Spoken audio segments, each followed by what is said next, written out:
ఇంతకుముందు మన అధ్యక్షులు చెప్పినట్టు, మన ఎమ్మెల్యే గారు జిఎంఆర్ గారు చెప్పినట్టుగా ఇది నిరంతర కార్యక్రమంగా కొనసాగాలి. ఈరోజు స్పష్టంగా అర్థమవుతూ ఉంది.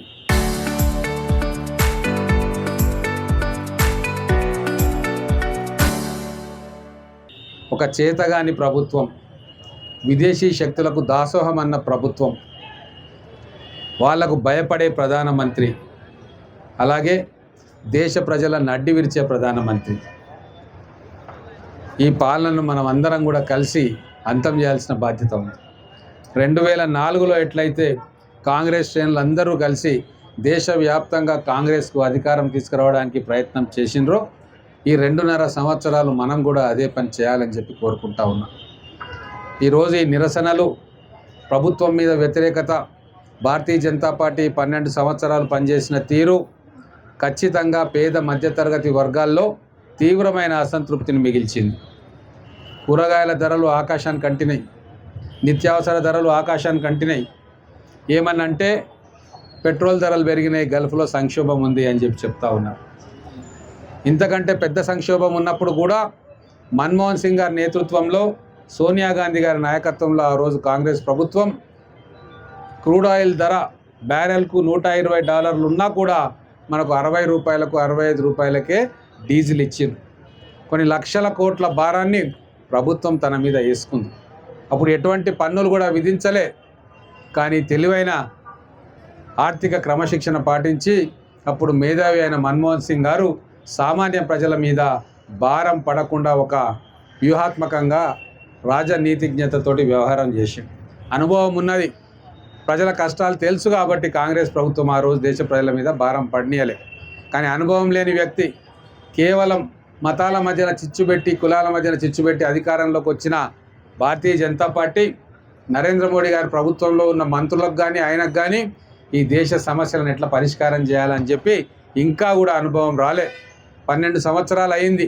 ఈ దేశానికి ఒక మంచి మార్గాన్ని ఎన్నుకోవడంలో, ఈ దేశాన్ని సరైన రీతిలో నడపడంలో వారికి ఇంకా ఎన్ని రోజులైనా అనుభవం రాదు, అనుభవం లేదు, వాళ్ళకు చేత కాదు అన్న విషయం ఈరోజు దేశ ప్రజలందరికీ కూడా తెలిసింది.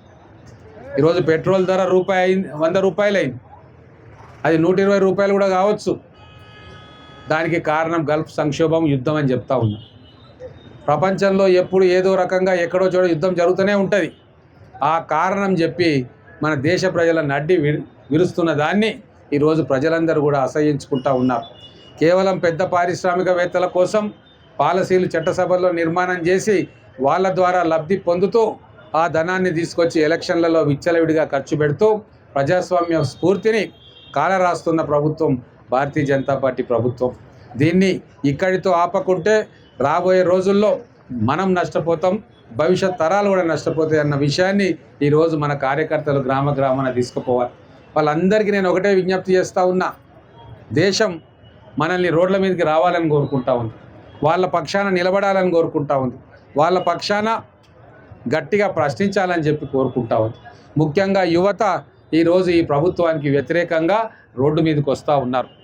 వాళ్ళ పక్షాన మనం నిలబడితే ఖచ్చితంగా భారతదేశంలో అధికారం కాంగ్రెస్ పార్టీ దాని మిత్రపక్షాలకు వస్తుంది.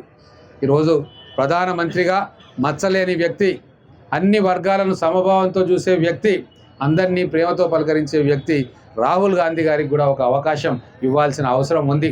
చూసినాం, పెద్ద మనిషి అనుకొని మోడీ గారికి అధికారం ఇచ్చినప్పుడు 2014లో తెలవక ఇంకా 2 సార్లు అధికారం ఇచ్చిండ్రు. ఇంకా చాలు, ఎవరికైనా ఒక 2 సార్లు అధికారానికి ఇస్తే ఆ మనిషి ఏందో, లోతుపాట్లు ఏందో తెలిసిపోతాయి.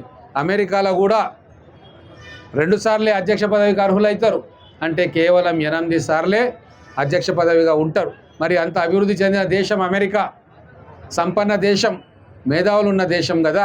మరి వాళ్ళు ఎందుకు 3 సార్లు 4 సార్లు ఒకే వ్యక్తిని పదవిలో కూర్చోబెట్టాలనుకోలే? రాజ్యాంగబద్ధంగా 2 సార్లే పరిమితం చేసిందంటే ఒక వ్యక్తి యొక్క శక్తి సామర్థ్యాలు 2 టర్మ్స్ తోటి అయిపోతాయి. ఆయన ఆలోచన శక్తి కూడా అడుగంటిపోతుంది.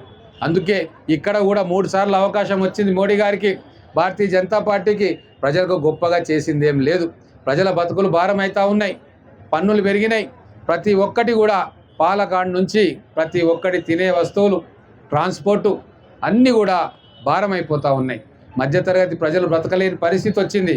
పేద వర్గాల ప్రజలు కూలీ నాలి చేసుకొని బతుకుదాం అనుకున్నా ఆ ఉపాధి హామీ పథకాన్ని నీరుగార్చి జయరామ్జీ శ్రీరామ్జీ అని చెప్పి గమ్మత్ పేర్లు పెట్టి దాన్ని కూడా 60 రోజులకే కుదించి నాయకులకు కానీ పార్టీ కార్యకర్తలకు కానీ ఇక్కడ ఉన్న మిగతా వాళ్ళకు కూడా నేను ఒకటే కోరుతా ఉన్నా, ఈ 2.5 సంవత్సరాలు మనము ఏకదాటి మీద పార్టీని బలోపేతం చేయడానికి పార్టీ చేస్తున్న మంచి పనులను, గతంలో చేసిన మంచి పనులను ప్రజల్లోకి తీసుకెళ్లే కార్యక్రమము ఏ కార్యకర్త కూడా వాళ్ళ బాధ్యతగా గుర్తించి వాళ్ళ గ్రామాల్లో వాళ్ళ బస్తీల్లో ఈ కార్యక్రమం మొదలు పెడితే తప్ప మనం భారతీయ జనతా పార్టీ అనే ఒక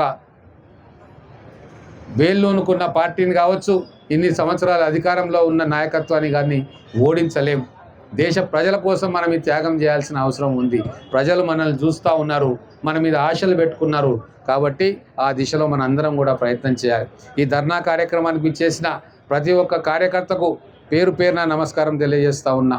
ఇంత ఎండ ఉన్నా, ఉక్కపోత ఉన్నా మీరందరూ కూడా మీ గ్రామాల నుంచి వచ్చిండ్రు, మీ బస్తీల నుంచి వచ్చిండ్రు, ఈ కార్యక్రమాన్ని జయప్రదం చేసిండ్రు.